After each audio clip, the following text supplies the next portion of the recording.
प्यारे बच्चों,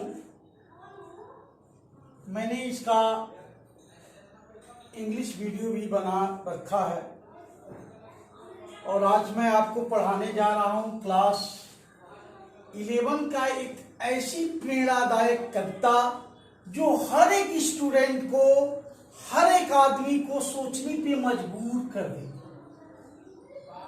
इस पोयम का नाम है चाइल्डहुड और इसे लिखा है मार्कस नथन। इस कविता का मेन पॉइंट्स भी मैंने आप लोगों के सामने रख दिया है। इस कविता में है क्या? पहला पॉइंट है obsessed with the loss of childhood. बचपन को खोने से मनोग्रस्त है कवि। रेशनलिटी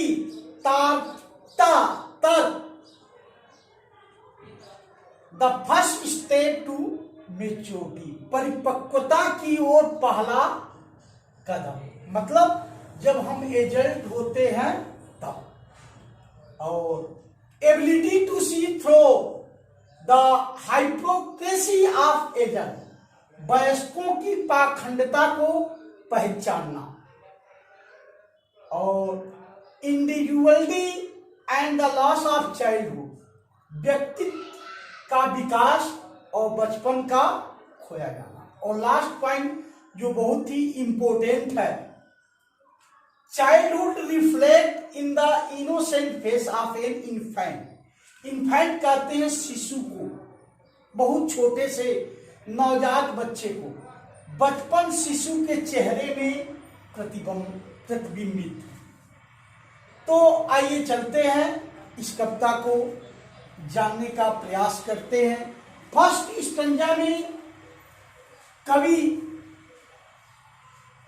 एक तरह से एक प्रश्न पूछ रहा है स्वयं अपने आप से कि मेरा जो बचपन है वो कहाँ चला गया,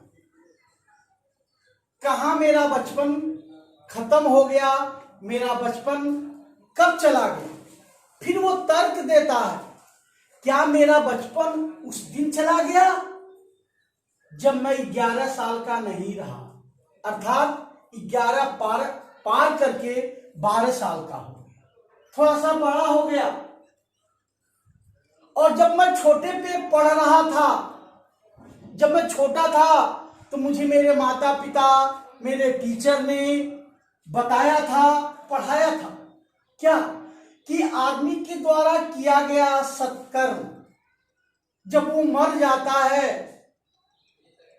तो यही सत्कर्म उसे स्वर्ग में पहुंचाते हैं, जहां ईश्वर उन्हें रिवार्ड देता है, पुरस्कार देता है। और आदमी के द्वारा किया गया दुष्कर्म, खराब काम जब वो करता है और मरता है तो नरक में जाता है, जहां उसे पनिशमेंट मिलता है, जहां उसे दंडित किया जाता है। आप लोगों ने सिनेमा में, तमाम चीजों में इस चीज को स्पष्ट रूप से देखा होगा कि कैसे नरक में कौन कौन सा काम करने पर क्या क्या दंड मिलता है। तो वही कह रहा है कि मेरा बचपन क्या उस दिन चला गया जब मैं 11 साल का नहीं था, 11 पार कर गया, 12वीं में प्रवेश कर गया, तब मैंने जाना कि ये स्वर्ग नरक जो मुझे चाइल्ड छोटा था पढ़ाया गया था, वास्तव में ये किसी भूगोल की किताब में, किसी इतिहास की किताब में इसका कोई जिक्र नहीं है, इसका कोई अस्तित्व ही नहीं है। यह एक इमेजिन है। क्या उस समय मेरा बचपन चला गया जब मैंने ये जाना कि ये स्वर्ग नरक बस इमेजिन है।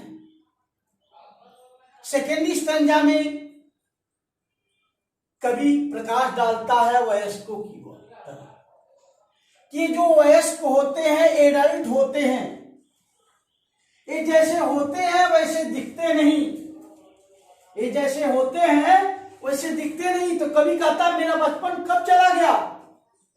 क्या उस समय मेरा बचपन चला गया जब मैंने इस बात को अच्छी तरह जान लिया कि जो एडल्ट लोग हैं जैसे ये दिखाई देते हैं वास्तव में वैसे बिल्कुल नहीं है। वैसे नहीं है जैसे ये दिखाई देते हैं, उससे चेंज है। क्यों चेंज है? क्योंकि ये एडल्ट लोग अपने ग्रुप में अपने साथियों के साथ प्रेम की बात तो करते हैं, प्रेम का उपदेश भी देते हैं, लेकिन प्रेम पूर्वक व्यवहार नहीं करते। इनकी कथनी और करनी में क्या है? अंतर है। ये वयस्क लोग, एडल्ट लोग जैसा दिखते हैं वैसा है नहीं। प्रेम की बात करेंगे, प्रेम का उपदेश देंगे, लेकिन इनका बिहेवियर्सन व्यवहार प्रेम की तरह नहीं होगा।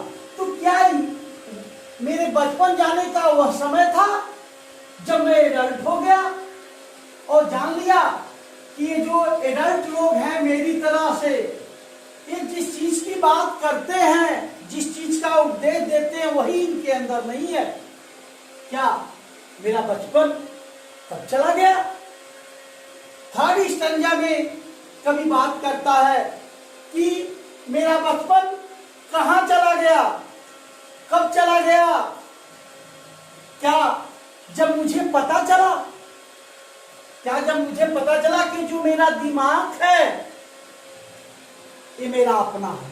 क्योंकि जब हम छोटे रहते हैं तो बड़े के निर्देशों का पालन करते हुए उनके पग चिन्हों पर चलते हैं। हमारे माता पिता जो कहते हैं, हमारे टीचर जो कहते हैं, उसी तरह से हम व्यवहार करते हैं, उसी तरह से हम अपने क्रियाकलाप को करते हैं। लेकिन कभी कह रहा है क्या मेरा बचपन उस समय चला गया जब मेरे पास स्वयं का अपना दिमाग हो गया।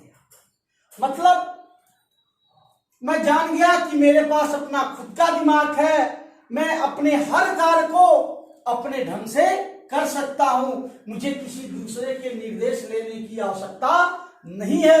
मैं स्वयं ही अपने नए नए विचार प्रयोग कर सकता हूं, नए नए विचार को कार्यान्वित कर सकता हूं, और ये विचार दूसरों के नहीं है, मेरे निजी हैं। तो क्या मेरा बचपन उस समय चला गया जब मुझे पता चला कि मेरा दिमाग मेरा अपना का खुद का दिमाग है और मैं जैसे चाहूं वैसे उसका प्रयोग कर सकता हूं, मेरे विचार अपने खुद के हैं, किसी दूसरे के नहीं है? तो क्या मेरा बचपन उस समय चला गया जब मेरे अंदर एक कुवत आ गई सोचने की, समझने की कि what is right and what is wrong? तो उस समय चला गया। और लास्ट स्टैंजा में कवि ने बहुत बड़ी बात लिखी है। वो कहा है कि मेरा बचपन कहां चला गया? मेरा बचपन कहां चला गया? वह कहीं भूली भटकी जगह तो नहीं चला गया? मेरा बचपन किसी भूली भटकी जगह तो नहीं चला गया? भूली भटकी जगह का मतलब ऐसे जगह जिसके बारे में किसी को पता न हो, क्या ऐसे जगह चला गया?